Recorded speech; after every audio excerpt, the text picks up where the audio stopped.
ప్రతి సంవత్సరము పితృపక్షము బహుళ పాడ్యమి నుండి భాద్రపద బహుళ అమావాస్య, దాన్నే పితరమావాస్య పితృ అమావాస్య అంటారు. అంటే 15 రోజులు, 365 రోజులు సంవత్సరానికి ఉంటే 350 రోజులు మట్టుకు మనకు సంబంధించిన దేవీ దేవతల పూజలు శుభకార్యాలు జరుపుకోవటాలు మనకు ఆనవాయి.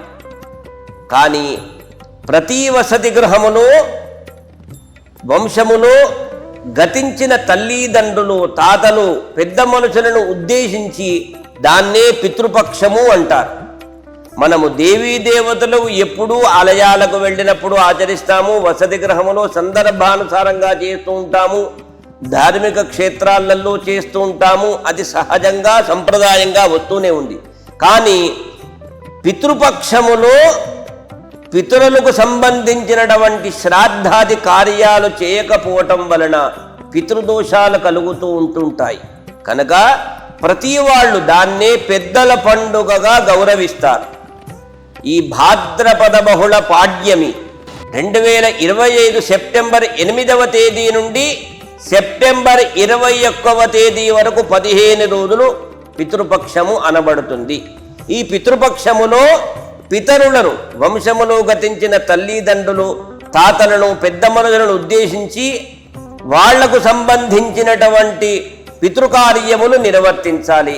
ఏ రకంగా అంటే నువ్వులతో పితృతర్పణాదులు వదలాలి. బొటనవేలతో నువ్వుల నీళ్లతో వదలడం వలన వాళ్ళు సంతుష్టులవుతారు, సంతృప్తులవుతారు. రెండవది, ఒక బ్రాహ్మణోత్తముడికి, ఒక జంగమయ్య గారికి లేదా ఒక వైష్ణవ సంప్రదాయంగా ఉండబడేటువంటి ఆచార్యుల వారికైనా కానీ వాళ్ళ సంప్రదాయంగా వసతి గృహానికి సంబంధించిన బ్రాహ్మణోత్తములు ఉంటూ ఉంటారు. కనుక వారి వసతి గృహానికి వెళ్ళి, లేదు వాళ్ళని గౌరవించే వసతి గృహానికి ఆహ్వానించి స్వయం పాకదానము అంటే భోజన ద్రవ్యము, తాతలను గతించిన తల్లిదండ్రులను తాతలను ఉద్దేశించి భోజన ద్రవ్యాన్ని ఇవ్వటం వలన ఆ పితరులు సంతోషపడతారు. ఇక రెండవది, సకల దేవీ దేవతా స్వరూపమైనటువంటి గోమాత, ఆ గోవు దగ్గరకు వెళ్ళి స్వచ్ఛమైనటువంటి ఎలాంటి పురుగు లేకుండా, ఎలాంటి దోషములు లేకుండా స్వచ్ఛమైన ఆకుకూరలను తినిపించటం, పండ్లు తినిపించటం, గోగ్రాసము తినిపించటం, గోవుకు ప్రదక్షిణం చేయటం వలన ఆ పితృదోషముల నుండి దూరమైతాము, శుభాలు జరుగుతాయి. ఇవన్నీ కూడా 15 రోజులు భాద్రపద బహుళ పాడ్యమి నుండి అమావాస్య వరకు ఆచరించాలి. ఈ 14 రోజులలో అవకాశం దొరికించుకోవాలి, ఖచ్చితంగా ఆచరించాలి. ఇంకా అన్నశ్రాద్ధాదులు చేయాలి.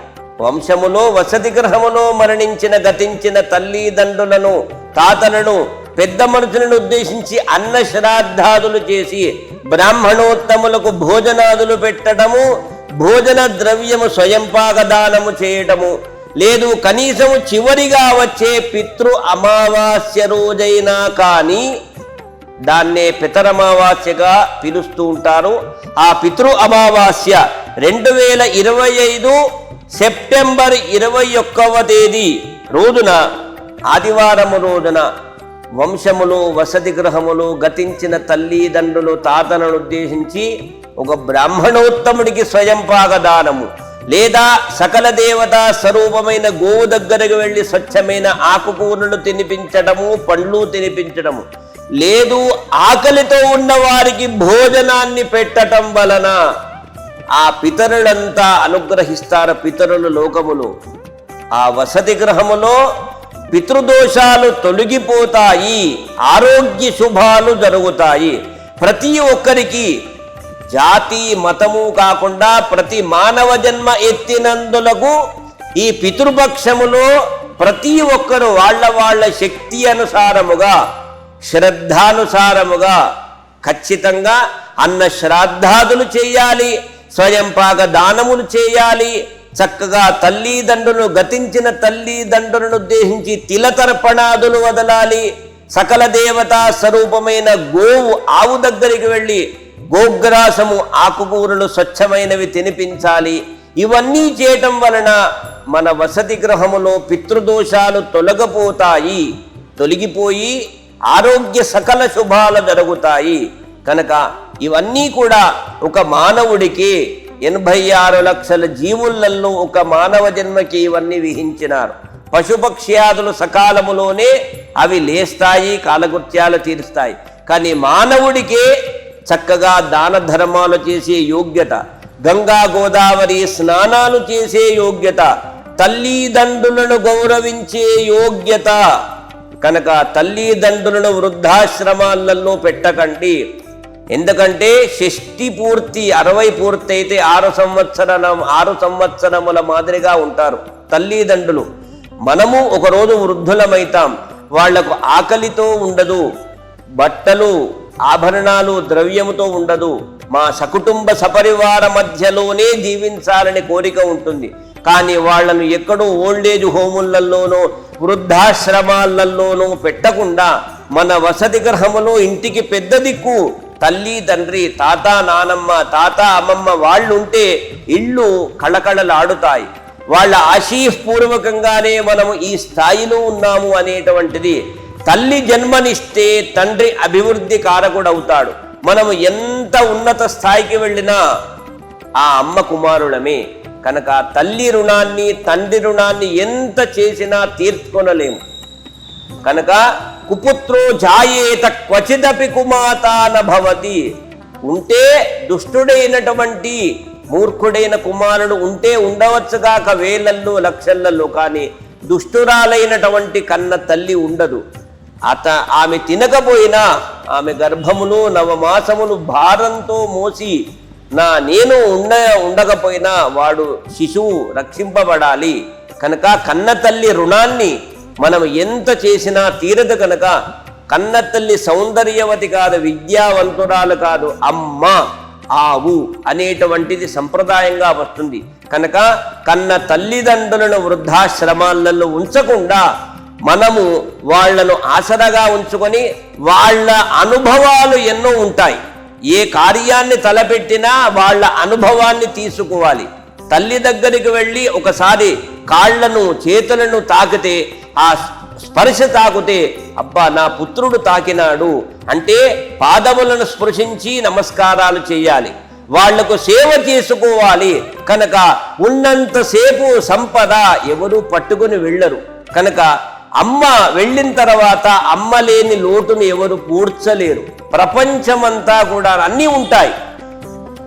ఒక భారతదేశమే కాదు, యావత్ ప్రపంచమంతా కూడాను అన్నీ సముపార్జన చేసుకోవచ్చు. ఇంకా మేధావంతుడు, విజ్ఞానవంతుడు, మహాపండితుడైనా కానీ కన్న తల్లి కన్న తండ్రిని ఎక్కడా తీసుకురాలేము. కనుక కన్న తల్లిదండ్రులను రక్షించండి, సేవించండి, గౌరవించండి. కనుక ఈ పితృదినాలలోనైనా వసతి గృహములో వంశములో గతించిన తల్లిదండ్రులను ఉద్దేశించి తిల తర్పణాదులు వదలండి, అన్న శ్రాద్ధాదులు చేయండి. ఒక బ్రాహ్మణోత్తమునికి స్వయం పాకదానము భోజన ద్రవ్యాలు ఇవ్వండి. గోమాత దగ్గరికి వెళ్ళి స్వచ్ఛమైన ఆకుకూరలు పెట్టండి. ఆకలితో ఉన్నవాడికి భోజన వస్తువులను ఇవ్వండి. పితరులు సంతుష్టులవుతారు. మనందరికీ మన వసతి గృహాలలో పితృదోషాలు పోతాయి, ఆరోగ్య శుభాలు జరుగుతాయి. మాతాపితృ సమందైవం నదైవం పితురర్చయేత్ సర్వతీర్థ ఫలంగేయం మాతుః పితుః వందనం సదా. తల్లిదండ్రులు జగత్తునకు తల్లిదండ్రులు పార్వతీ పరమేశ్వరుడు. వాళ్ళని ఆదర్శంగా తీసుకోవాలి. వాళ్ళ యొక్క అనుగ్రహముతో తల్లిదండ్రుల యొక్క సేవే పరమావధిగా భావించాలి. సర్వే జనా సుఖినో భవంతు, సమస్త సన్మంగళాని భవంతు.